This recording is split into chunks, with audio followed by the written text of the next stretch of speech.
विचार करिए। आप रो रहे हो, यौवनाश्व आप रो रहे हो, आपकी आंख में आंसू है, आप रो रहे हो।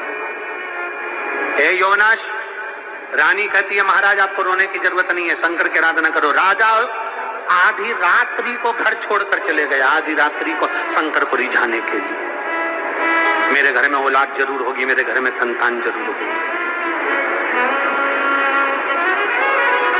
और जिस भरोसे से आए हो ना आप लोग, जिस विश्वास के साथ आप लोग कथा श्रवण करने के लिए आए हो, ये विश्वास रखना बाबा खाली नहीं भेजेगा, भरकर झोली भेजेगा, भरकर भेजेगा।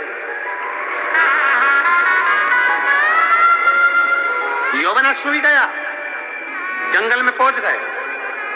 15 दिन निकल गए, 20 दिन निकल गए, 1 महीना निकल गया, 1.5 महीना निकल गया, 2 महीना निकल गया, 3 महीना निकल गया, 4 महीना निकल गया, 5 महीना निकल गया। राजा नहीं आया। पूरे नगर में बात फैल गई, राजा ना जाने कहां चले गया, भगकर चले गया, कहीं चले गया, ना जाने राजा छोड़कर चले गए। और ध्यान दो, राजा क्या करने गया था? जम के बोलो जरा, शंकर भगवान की भक्ति।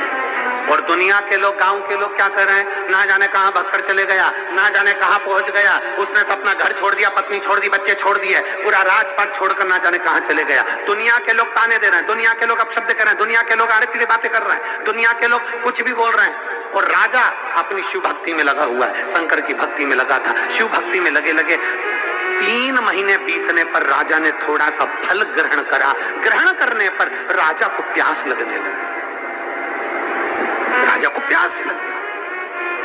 अब नगर में, राजा के नगर में जितने भी संत ब्राह्मण गुरुजन थे, उन्होंने विचार करा रानी अकेली है, इसके घर में औलाद नहीं है, आगे का वंश कौन देखेगा, आगे का राजपाट कौन देखेगा। तो सारे ब्राह्मण संतों ने यज्ञ करने की ठानी।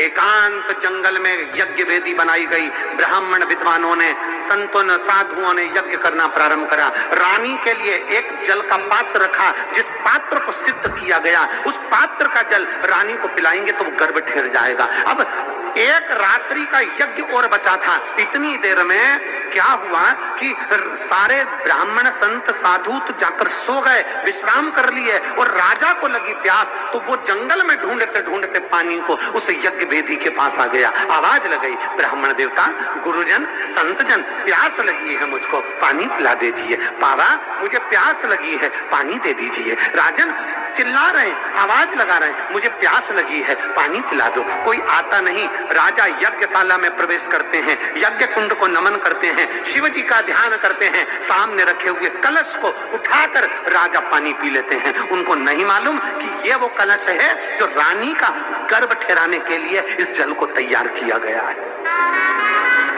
उनको नहीं मालूम। राजा ने पानी पिया, वापस तप करने चले गए।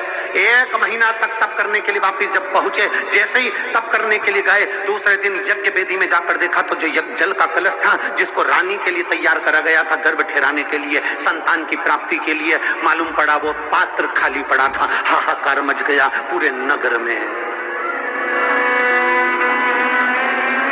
पूरे नगर में हाहाकार मच गया। अरे रानी के लिए जो पात्र तैयार करा था, पानी तैयार करा था, जल तैयार करा था, शिव जी की कृपा से वो जल नहीं मिल रहा। वो जल ना जाने कहां चले गया, ना जाने कहां चले गया। सब ढूंढ रहे, अब शब्द कह रहे, ना जाने एक दूसरे को कोस रहे। इतनी देर में राजा अपने घर पर आया। घर पर आया, पूछा क्या हो गया। रानी कहती है मेरे गर्भ ठहराने के लिए जल तैयार करा था संतों ने, ना जाने वो कहां चले गया। राजा कहता है रात्रि को मुझे प्यास लगी थी, मैं यज्ञ वेदी के पास गया था, पात्र उठाकर जल पी गया। इतने में संत ब्राह्मणों ने कहा महाराज अब संतान रानी से नहीं, आपके गर्भ से पैदा हो, आपके गर्भ से। राजा कहने लगे ऐसा हो ही नहीं सकता, पुरुष के गर्भ से संतान। बस इतना तो कहना था। थोड़े समय के बाद राजा का पेट बाएं अंग से दुखना प्रारंभ हुआ, और वाम भाग से जैसे ही राजा का पेट दुखना प्रारंभ हुआ, उधर फाड़ कर एक बच्चे ने जन्म ले लिया। एक बच्चे ने जन्म ले लिया, जैसे ही बच्चे ने जन्म लिया, जन्म लेते से बच्चा बिलखने लगा, भूख के कारण बिलख रहा था। अब अगर इसको माँ जन्म देती तो स्तन में दूध आता और माँ पिला देती, अब इसको दूध कौन पिलाए? तब राजा की आंख से जल बह रहा था और याद कर रहे महादेव को, तो महादेव ने इंद्र को भेज दिया। इंद्र को भेजा और भेजते से ही इंद्र से कहा, जाओ देवता 33 कोटि देवी देवताओं की जवाबदारी है इस बच्चे को पालना, पोसना, बड़ा करना, ये 33 कोटि देवी देवता करेंगे। इंद्र ने जाकर अपनी एक उंगली उसके बालक के मुख में दूध पिलाने के भाव से दे दी, बच्चे का पेट भरा गया। पेट भराते से ही देवताओं ने कह दिया, इसकी कोई माँ ने दूध नहीं पिलाया, एक देवताओं ने इसका पालन करा है, इसलिए इसका नाम मानधाता होगा, इसलिए इसका नाम मानधाता होगा।